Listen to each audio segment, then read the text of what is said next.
Hello everyone, Earl Henderson, Primordial Defense. Thank you for watching. I have another Monday quarterback video for you. I'm going to play this video and talk about things that are going on to better explain what's going on and talk about things that I think that are being done right and are done wrong. Here we go.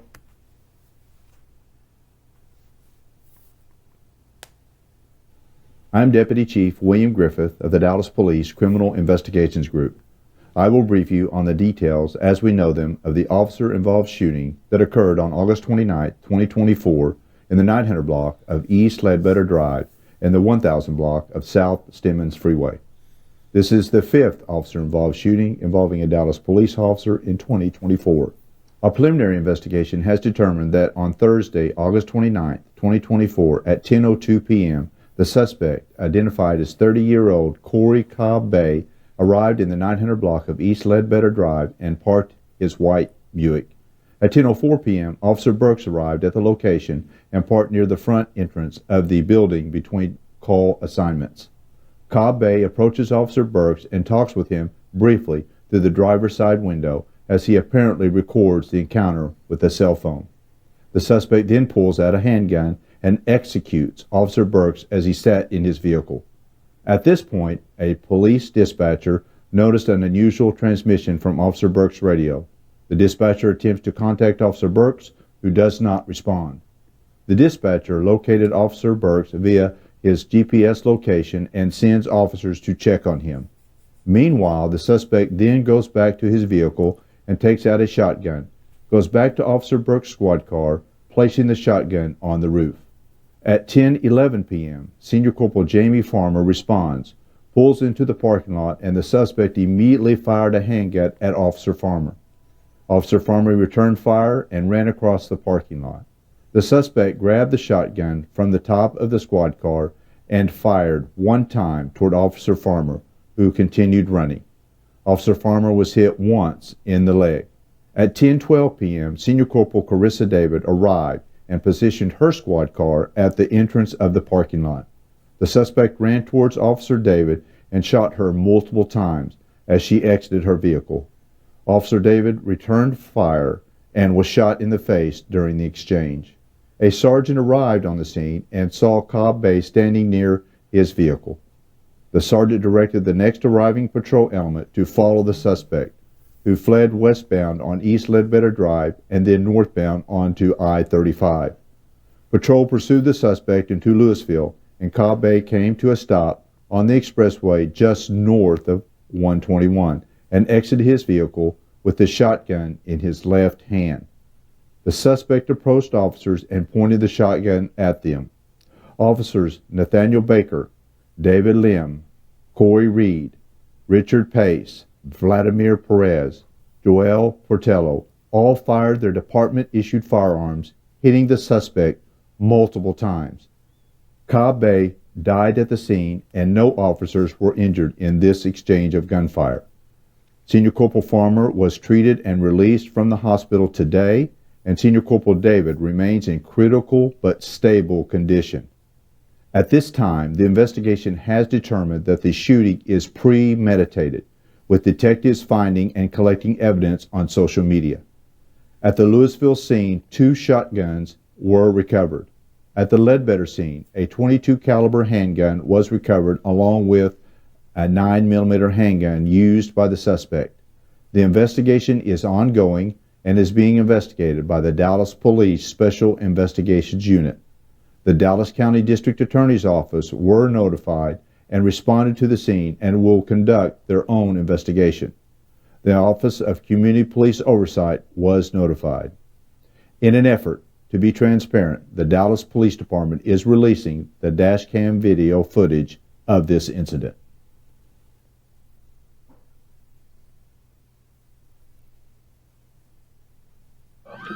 Felony stop, guys. Guys, it's felony stop. Use caution.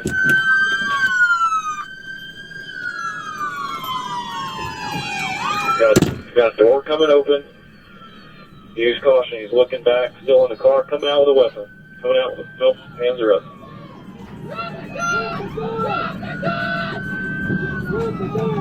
He's got a weapon in hand. He's got a weapon in hand, walking back towards officers.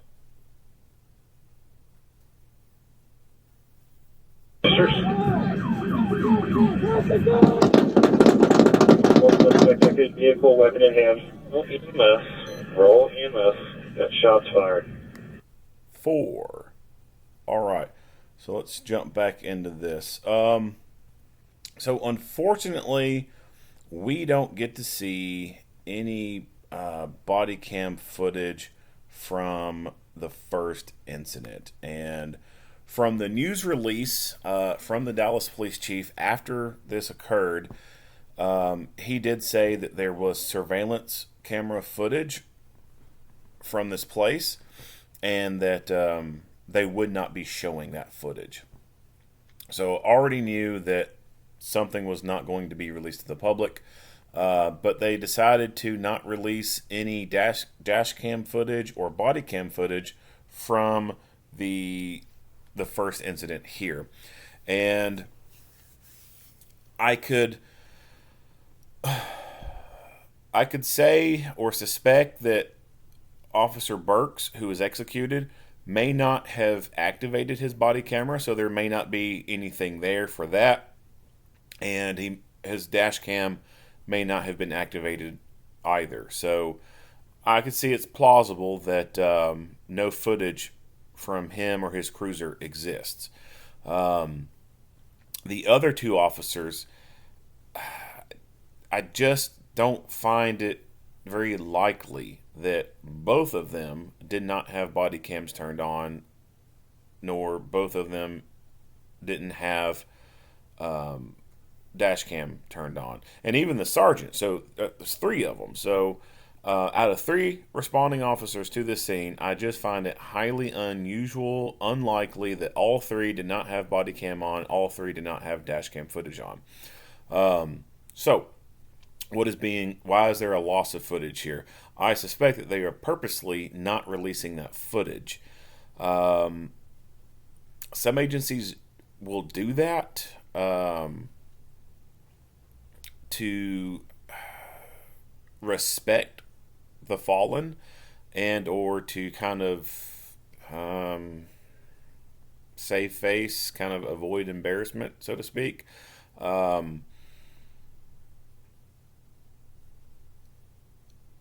Sometimes when you review incidents like this, you will find that some female officers do not perform well in these incidents. There's a lot of screaming and frantic acting, and it just looks incredibly bad. So I'm not saying that's what happened here, because we don't know. I have no idea. I have not seen any footage. I don't even know the officers who they're talking about or anything like that. But that's one possibility that I think may exist. And they may also be using a technicality. They may be saying, well, none of the officers here fired their guns. Well, actually, I know that I don't think the sergeant fired his gun. Let me re-listen to it again. Let me see here. Entrance of the building. A approaches Officer Burks, records the encounter, and executes dispatcher. Dispatcher attempts the dispatcher to check on him. Meanwhile, the suspect then goes to Officer Burks' squad car. Amy Farmer responds, pulls into the parking lot, and the suspect immediately fired a handgun at Officer Farmer. Officer Farmer returned fire and ran across the parking lot. Okay, so she returned fire. So trying to say that, well, she didn't fire, we don't have to release footage, that's obviously out the window now. I can't think of a good explanation on why they would not release her footage. The suspect grabbed the shotgun from the top of the squad car toward Officer Farmer, who continued running. Officer Farmer was hit once in the leg. At 10:12 p.m., Senior Corporal Carissa David arrived and positioned her squad car at the entrance of the parking lot. The suspect ran towards Officer David and shot her multiple times as she exited her vehicle. Officer David returned fire and was shot in the face during the exchange. Okay, so she returned fire too. A sergeant arrived on the scene and saw Cobb Bay standing near his vehicle. The sergeant directed the next arriving. All right, so it sounds like the only person who did not fire was the sergeant. So they can't be using the excuse of, well, they didn't shoot, so we don't have to release footage. Um, I gut feeling on this is they just don't want to release the footage because these two officers were shot and injured, um, and they're doing it out of a respect thing. I don't necessarily think that that is the greatest move on their behalf. Um, I think that this footage should be visible. I think it should be available to. Let's redo this.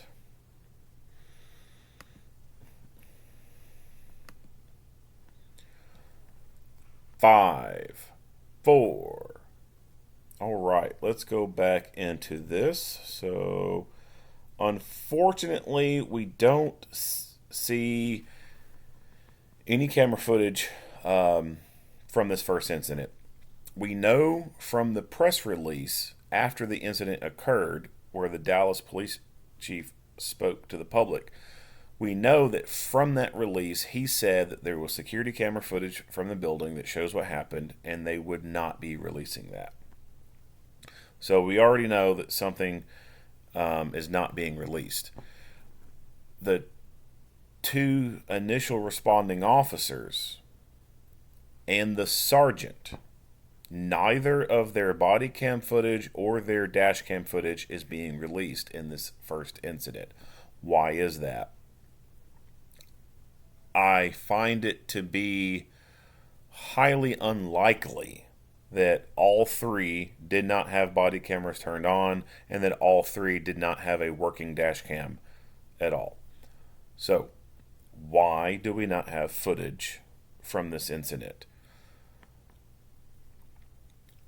I suspect that the reason why is because the officers were injured in this scenario.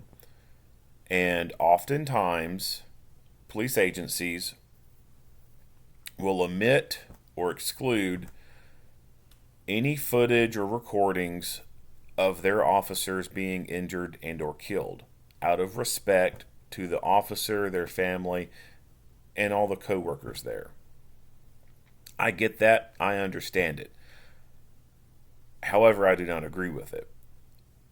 I am a firm believer that all government records, within reason, should be viewable by the public. Now, obviously, like nuclear codes and, classified information that could be a threat to national security, obviously, that shouldn't be visible. People's personal identifying information, social security numbers, date of birth, that should not be visible. Police camera footage, it should be visible so long as it's not showing people's personally identifying information. Sensible stuff like that, right? But everything else that's being recorded should be visible to everyone. I don't think that it's fair that that happens. And I am as pro police as they come. Very pro police.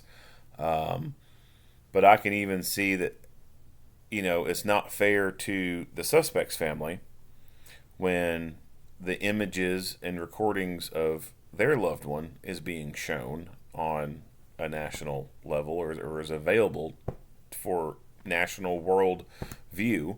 But then they purposely leave out stuff for the other side. And again, like I said, I'm pro police. But I'm gonna call it how it is. It's unfair, and I understand the reason behind why the agencies want to not show their officers being injured and or killed. It hurts. Well, it also hurts for the family of the person that got killed too. So it's a weak argument.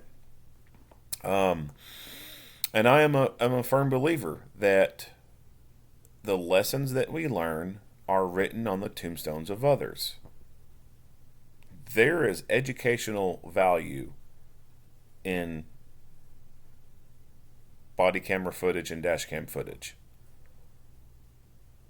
Otherwise, police academies wouldn't show stuff like this. You wouldn't see stuff like this, in the beginning, after, dash cam footages or dash cameras started being used. You wouldn't see things like this being used in academies as teaching points.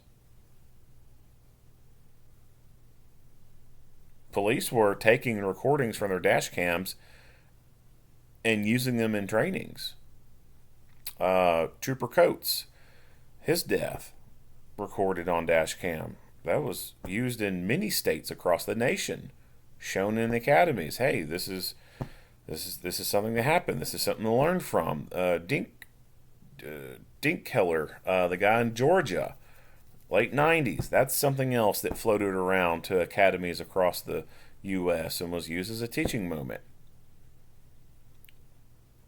So it's not peculiar, it's not unreasonable that recordings like this are used for teaching moments. They are good teaching materials. And Officer Burks was a teacher. He was a teacher before he became law enforcement. And as a teacher, as an educator, that is your goal, to teach people. And I don't want to say that, I knew what he would say, because, I know nothing about him other than what's written. But, there's a possibility that he may agree with that mindset as an educator, saying, hey, there's something to be learned from this. Look at it. Learn from it.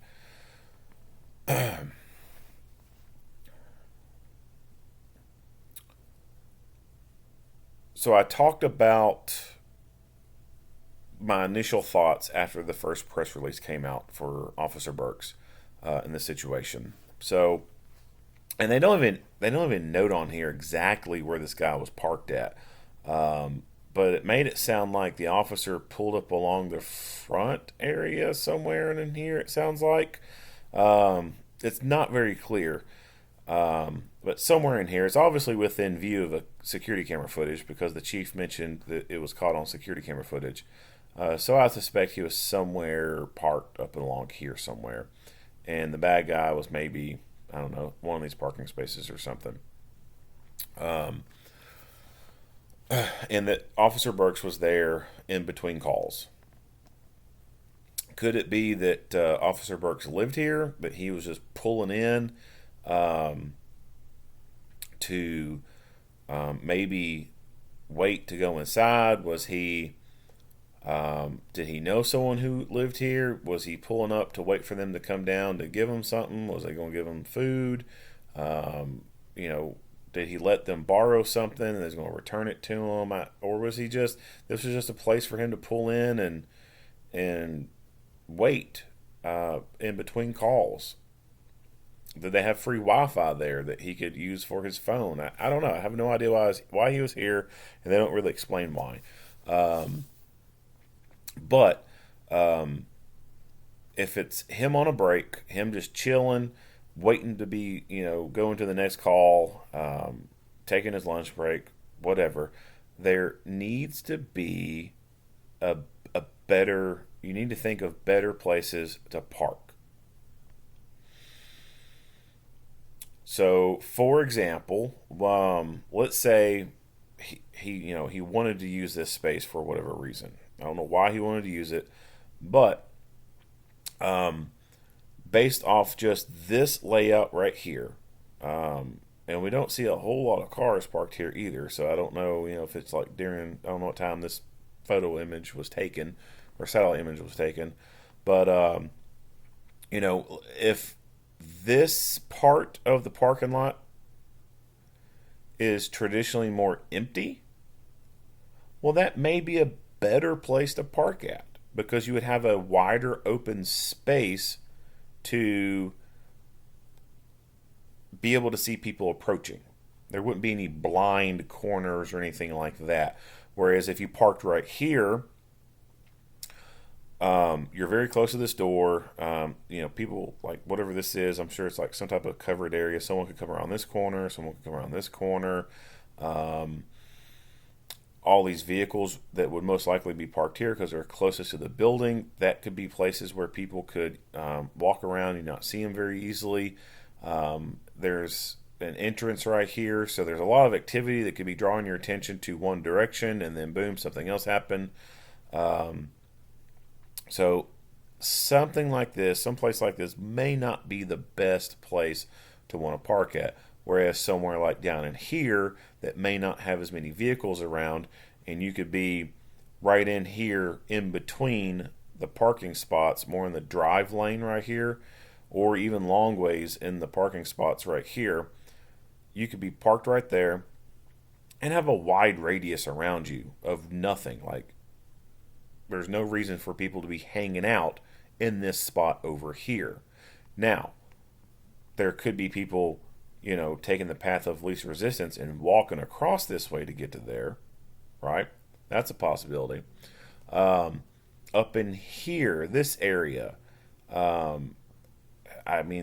if there's no parking right in here traditionally, maybe his vehicle could be parked back up along this, and he's facing outwards, seeing everyone coming in and approaching.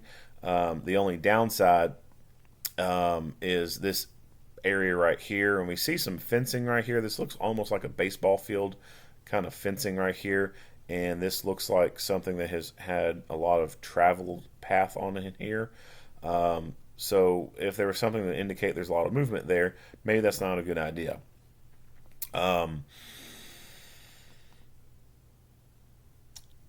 Finding spaces that you have large openings around, or let's just pretend, for example,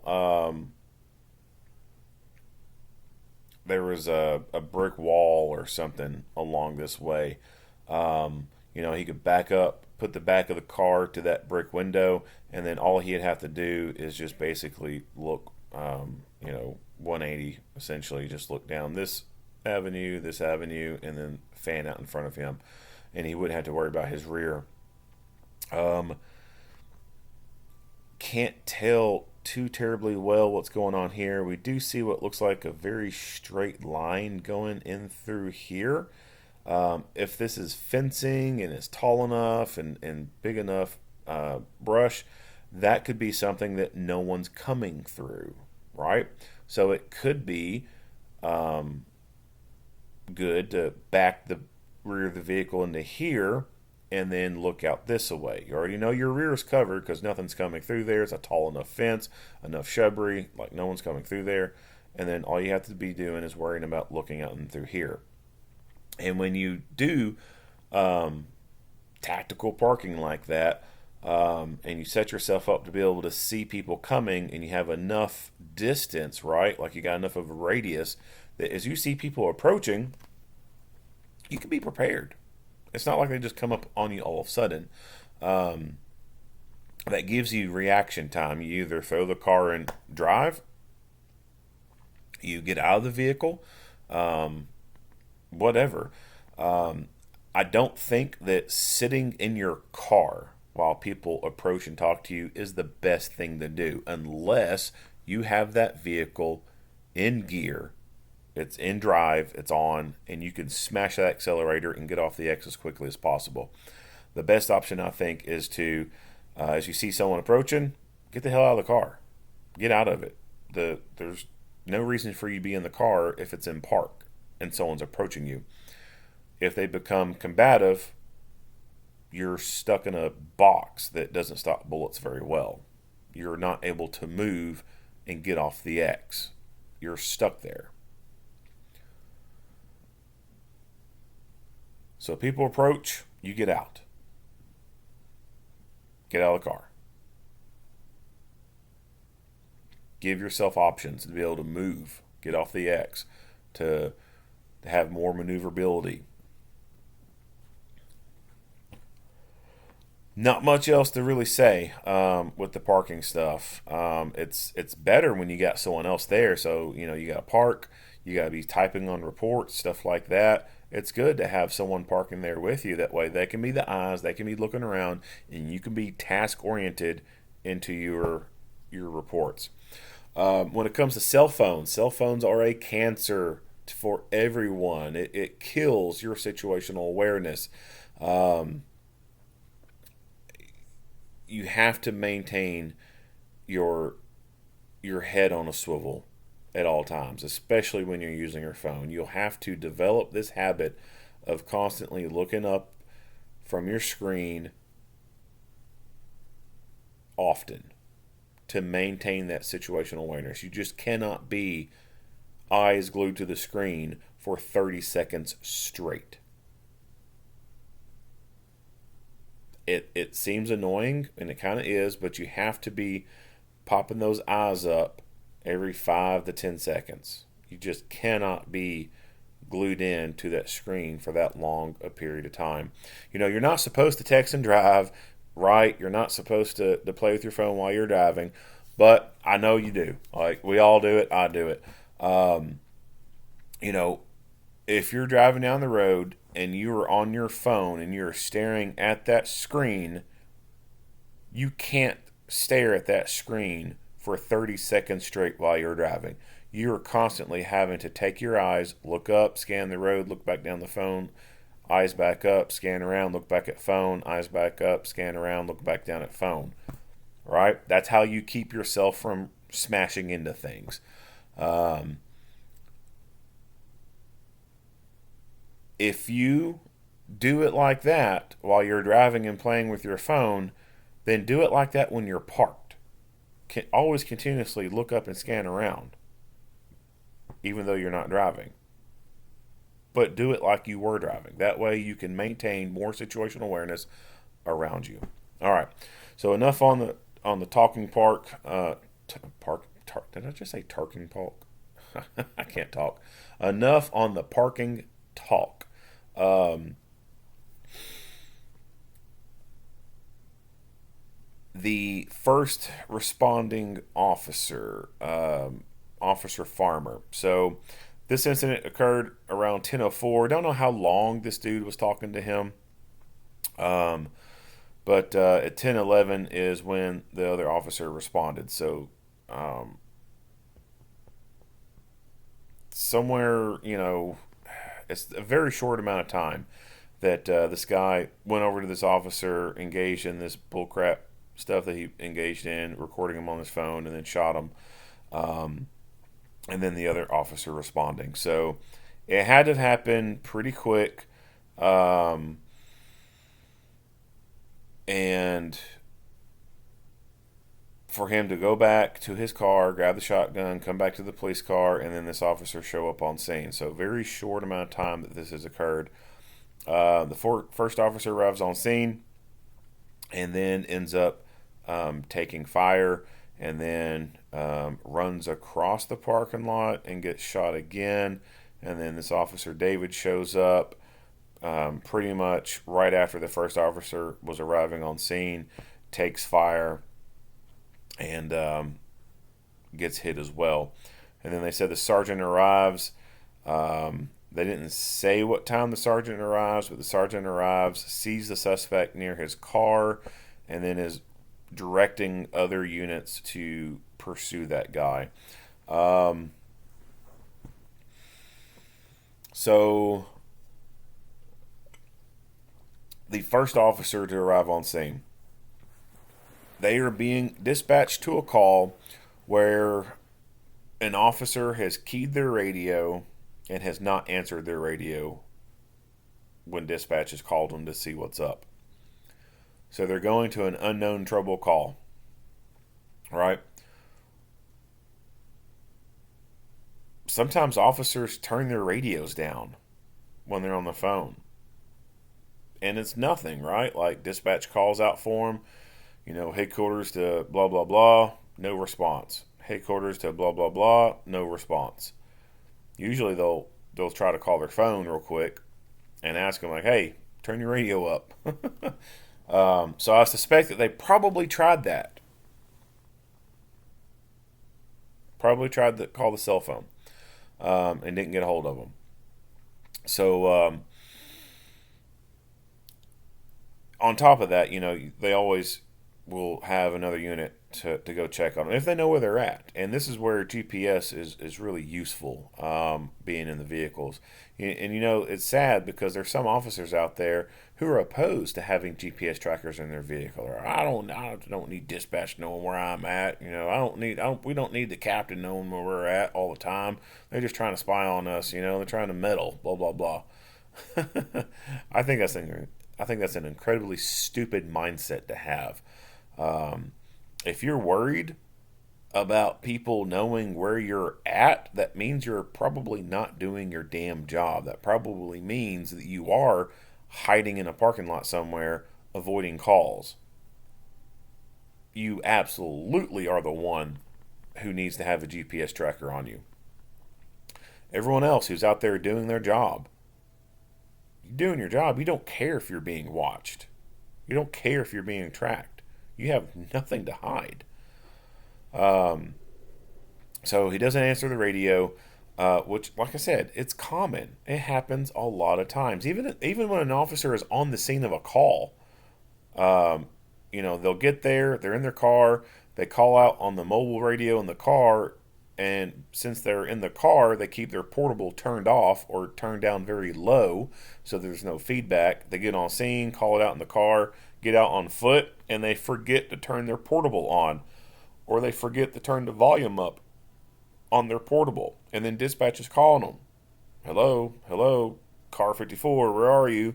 And then everyone else is thinking, oh, this guy just went on the scene of a call, now he's not answering his radio. Oh shit, he's getting his ass whooped. And then lo and behold, it just comes to find out, dude forgot to turn the radio on, forgot to turn the volume up. It happens all the time.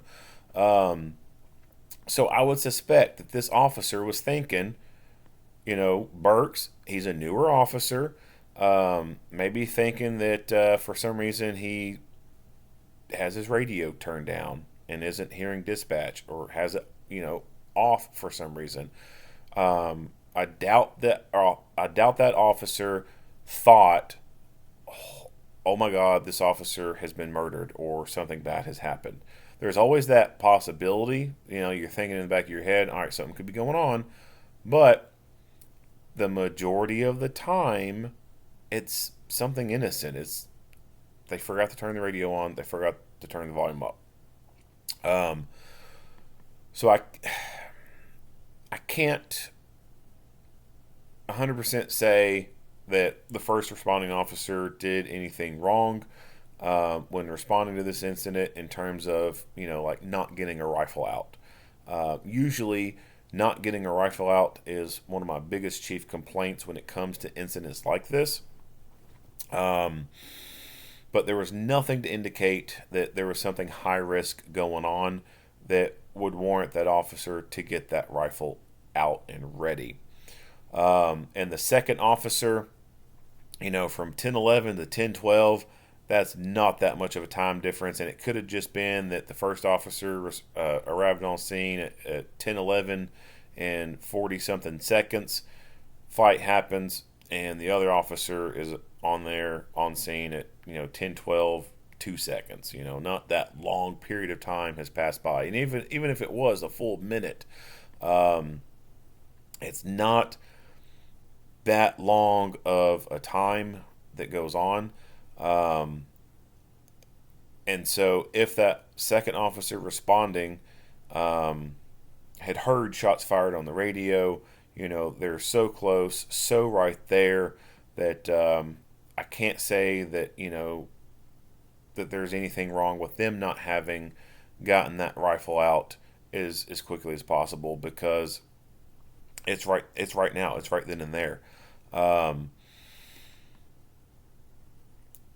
Without seeing the footage, it's really hard to say, who could have had time to do what.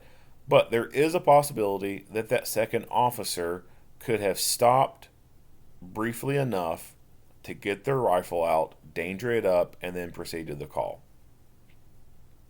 It's plausible. But is it very likely? No.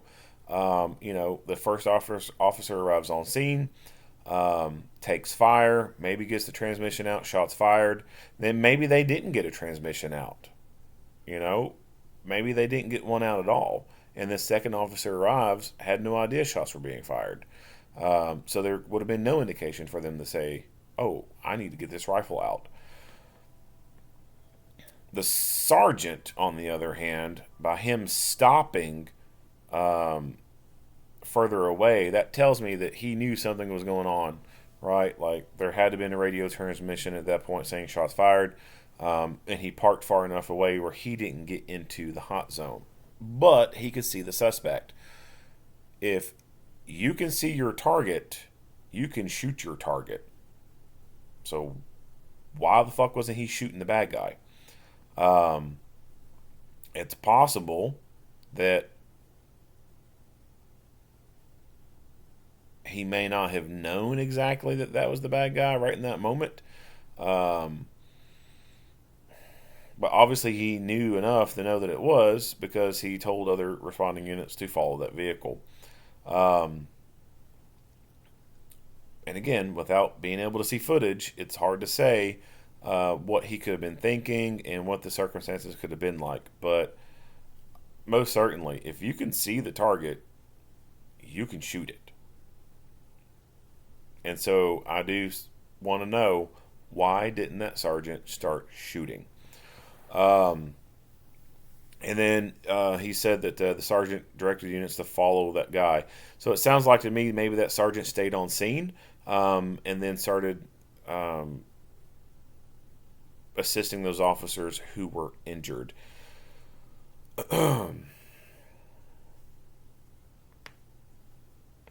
That'll be a medical topic, and we'll talk about medical here in a second. Let's see here. So the only thing they show from the bad guy is this one weapon right here. Don't even know for sure what kind of make and model this is. It's some type of AR-15 themed kind of 12 gauge shotgun. That's a drum magazine on there. They said that he fired a shotgun once at the female officer and hit her in the leg.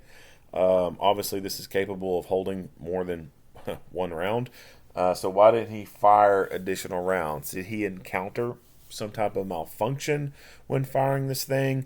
Did he hit her and her go down, and then he thought that that was it? Like, it's a shotgun, she's done for. Was she able to keep moving and then take cover, and he just didn't want to take the chance on losing a gunfight by advancing on her? No idea. Again, it's hard to say because there's no footage. It's really hard to learn from things when there's no footage. So now we skip all the way to the last incident where they've been chasing him and he stops in the middle of the road. Stop. Use caution.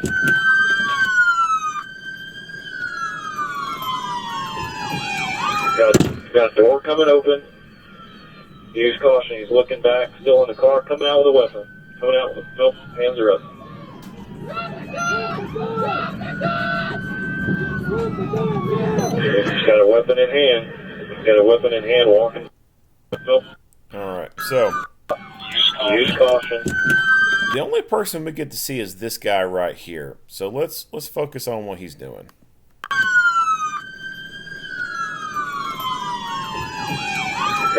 Got a door coming open. Use caution.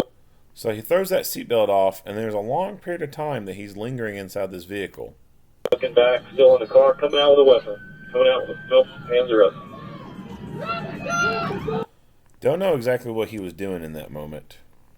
Got a door coming open.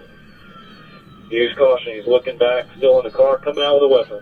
Coming out with nope, hands are up. But that was a long time for him to actually come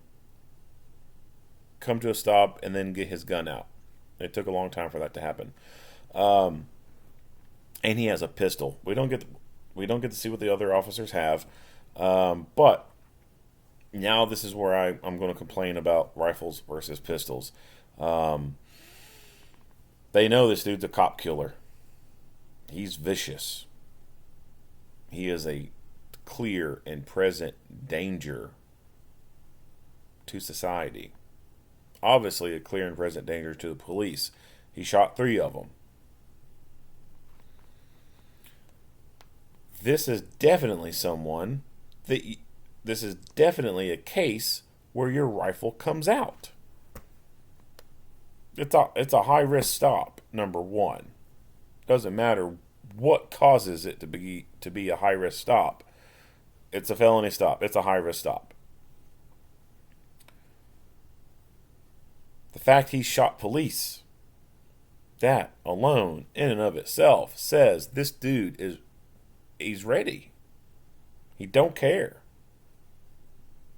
He has shown the propensity for violence, the disregard. He is a cop killer. Rifles come out for things like this. Now, where is the rifle? Is it in the cab of the vehicle, or is it in the cargo space of the SUV? I don't know. I don't know anything about their vehicles, the agency, how they have rifles stowed or not, or not. If it was in the cargo space of his vehicle, okay, it's going to be a little difficult for him to go to the back of the vehicle to get that thing out right then and there. If it was in the cab of the vehicle, then while they're driving down the street behind this guy, he could have pulled that rifle out of its storage spot, dangered it up, and had it ready to go so that as soon as they come to a stop, he could get out with a rifle and put this rifle into play. But that's only if the rifle's in the cab. If it's in the cargo space, it's going to be hard for him to get out of the truck and go back there to it. Now, getting out of the truck and going there back there to it, that's something he should have done.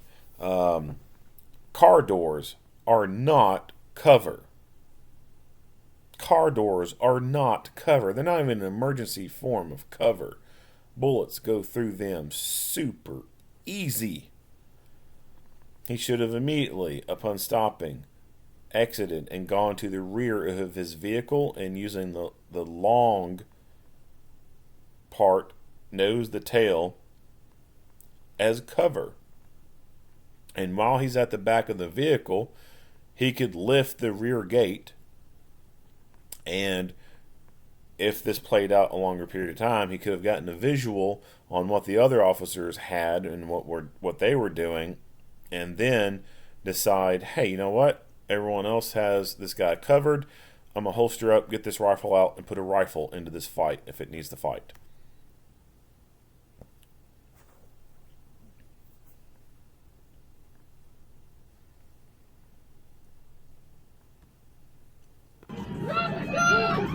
Coming out with a weapon. Coming out with nope. Use caution. He's looking back, still in the car. Coming out with a weapon. Coming out with nope. Hands are up. So he says he's coming out with a gun. Nope, hands are up. And then you hear everyone yelling, "Drop the gun! Drop the gun!" We can't see in the dash cam footage what's going on, but if this dude has a gun in his hand, they should have started shooting immediately. Fuck verbal commands. This dude has shot 3 cops. He's getting out with a gun in his hand. I seriously doubt he's going to walk it over here to them and say, hey, you got an evidence box for me to put this thing into? I'm surrendering. No. So if they could see that he had a gun in that moment, they should have fucking turned that motherfucker into Swiss cheese. He's got a weapon in hand. And now, at this point, when he's turned around and is now coming back, so if he reached in and grabbed the gun and is now coming back with a gun, this again is 190% green light. Again, like I said, this motherfucker is not going to be bringing this gun and laying it on the hood. No. He has shot 3 cops. His intentions is to shoot and kill more cops. The sight of this man with this gun turning and now facing them, he should not even have made it past the fucking trunk of his car. They should have filled him with so much fucking lead he could use his dick as a pencil. This right here, collectively, is malfeasance and dereliction of duty. These officers not only have an obligation to protect themselves from clear and present dangers to society, but they have an obligation to the rest of this community to protect them from someone like this. The minute he came out with a firearm in his hand, no questions asked. No more talking, no more yelling. Fucking shoot. Shoot, shoot, shoot. Shoot the fucking slide lock if you have to. That pisses me off that they allowed him to start advancing on them with a weapon in his hand.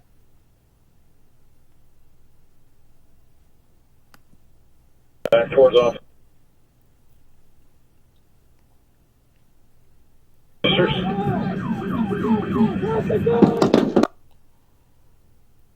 And then get this close. This close. That's asinine. That's whatever freaking negative word you can think of, use it. That's it right here. Nothing good about that whatsoever.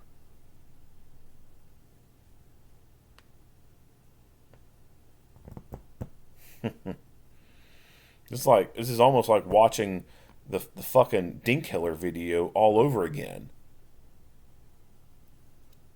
And if you don't know what I'm talking about, it's a video from the late 90s in Georgia. A deputy pulled this older guy over who was a Vietnam vet and gets out of the car, does a Chinese fire drill, and then goes back to his truck and grabs a rifle. And this whole time, Dean Keller's yelling at him, drop the gun, drop the gun, drop the gun, drop the gun. The dude charges it and gets it ready. And then gets into a gunfight with the deputy, shoots him, comes around the car, blasts him some more, and executes him. And I referenced Dean Keller earlier when I was talking about, learning from videos and stuff. That was a video that went around the nation's police academies. No disrespect, but that dude got himself killed because he waited too long to start shooting. You cannot let a dangerous, vicious individual with a weapon in their hand continue to move around when it's clear that they are a threat.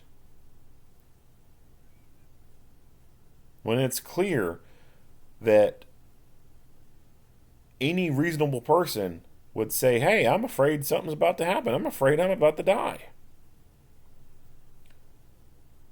Because you give them the ability to make that first move. When you make that first move, that is an action that someone else is going to have to react to.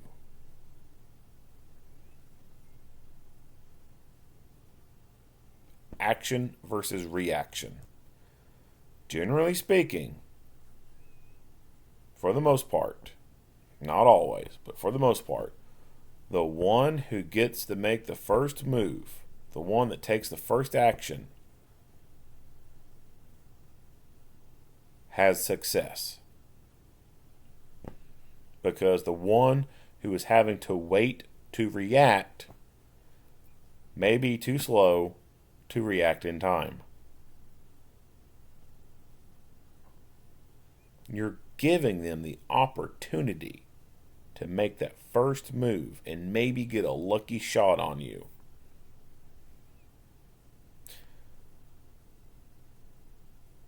I have not read every single passage for every state in the U.S. in regards to their use of force laws.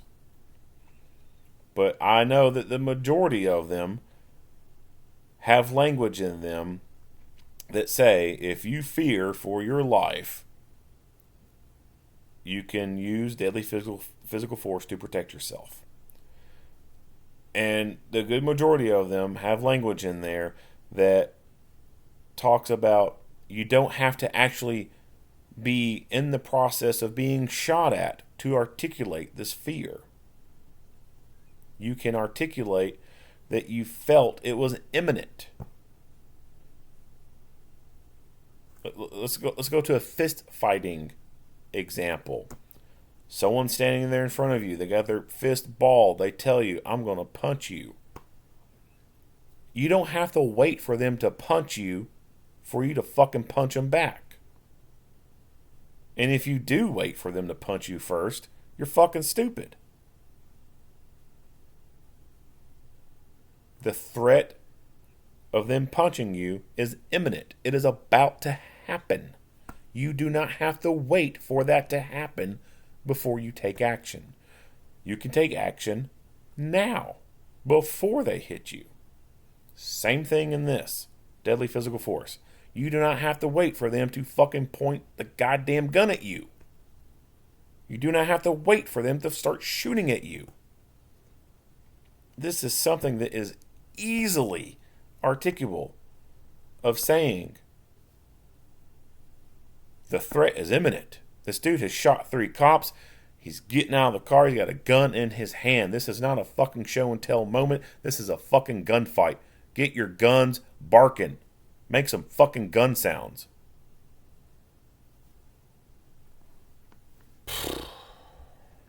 Shit like this just fucking pisses me off. All right, so let's talk about some medical stuff. We don't get to see any injuries on the officers. We hear some descriptions of what the extent of the injuries are. You need to have medical equipment and you need to have medical knowledge. I'm a firm believer that if you carry a gun for a living, you should also carry some medical equipment for a living. If you're going to train and practice on how to use a firearm, you should also train and practice on how to use medical equipment. If you're carrying a gun for a living, that obviously means that you realize you could be involved in a deadly force encounter. And if you're going to be involved in a deadly force encounter, then you should be assuming that it is a real possibility that you could be injured in this encounter. If you're thinking you're going to be getting in a gunfight, then guess what? Gunfights are two-way ranges. You can be shot. Your coworkers can be shot, and your family can be shot if you're just regular armed citizen or you're off-duty law enforcement security.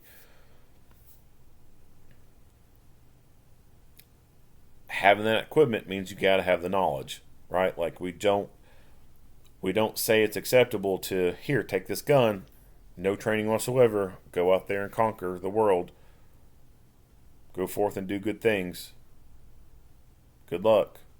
No, we don't do that. Like, we all recognize that's stupid. Same thing with medical stuff. Like, you just can't buy a first aid kit and be like, all right, I got me a first aid kit. Don't know shit about it, but hey, I got one. It's the same as getting a gun and not getting any training. It's not a talisman. It's not going to keep bad things away. It's not going to ward off evil spirits. You have to know how to use it.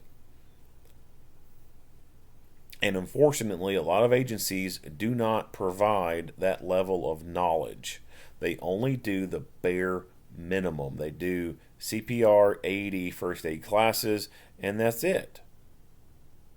Those classes are not set up for treating battlefield type of injuries in the tactical environment. Battlefield injuries being gunshot wounds, right?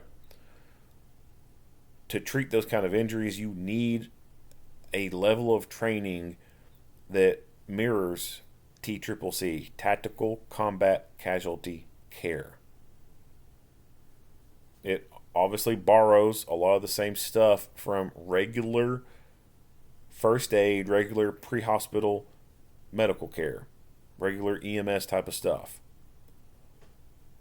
But it's packaged and done in a way that reflects the reality of a tactical or battlefield environment. You know, in modern EMS, you know, you go by your ABCs, airway, breathing, circulation. You don't follow that kind of acronym in environments like this. You follow an acronym called MARCH, MARCH. And the first thing you need to address is massive hemorrhaging, because this type of stuff is data driven. What are people dying from these type of injuries? They're dying from massive bleeding. So that's the first thing you need to address, the bleeding. How to use a tourniquet. I did a video on an agency here recently where you see an officer get a tourniquet out and they just wrap the whole thing around someone's arm and then let go. They didn't even put it on properly to begin with, and then they didn't turn the windlass to tighten it up. They just wrapped the thing around them. Your regular first aid classes that agencies provide, they don't provide training on how to use a tourniquet. You can ask for a video to be shown, but chances are that instructor is not going to have a practicing tourniquet unit, a tourniquet trainer for you to practice with. So you have to get training above and beyond just the basic bare minimum requirements. You gotta know how to use this stuff, and you gotta have this stuff. You cannot rely on the mindset of, well, if something happens, the ambulance can get to us. If you're in public safety, if you're in law enforcement, you're in security, or you are in EMS, or you are in fire, you, of all people, should know the ambulance does not materialize right then and there. It takes several minutes for them to get there.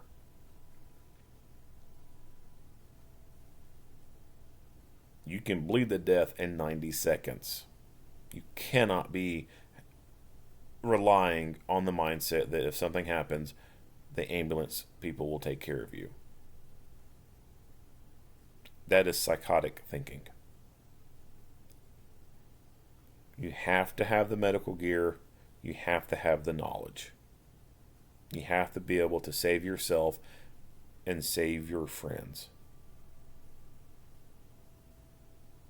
You are the one that can make that difference.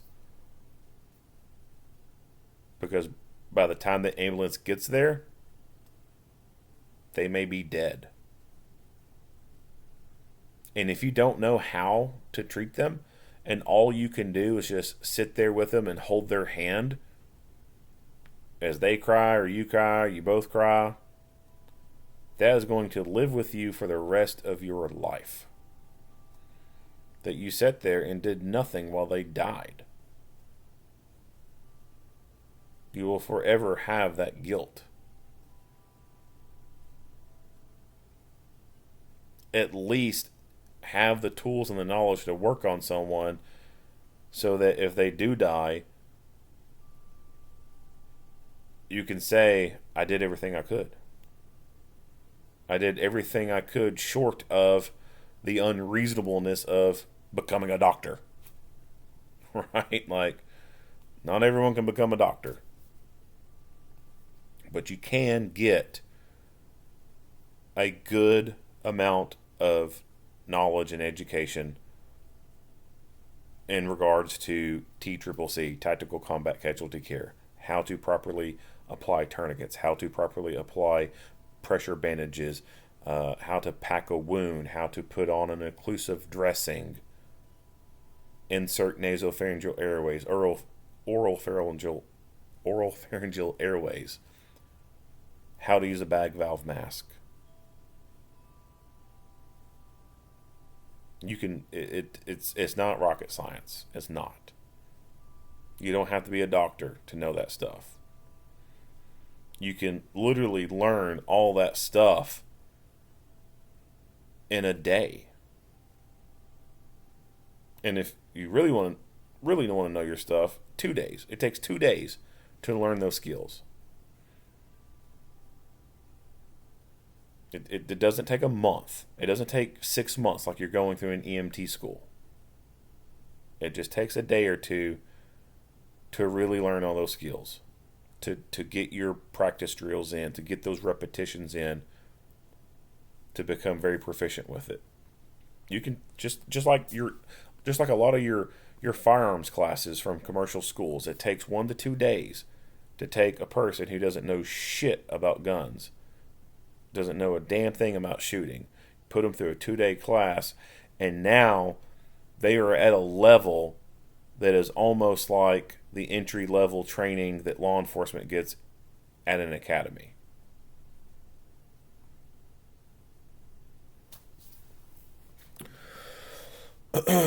All right, so not much else to talk about in this video. If you like what you hear and see, go ahead and give me a like and a share. If you have not already, hit the subscribe button and stay tuned for more Monday quarterback videos.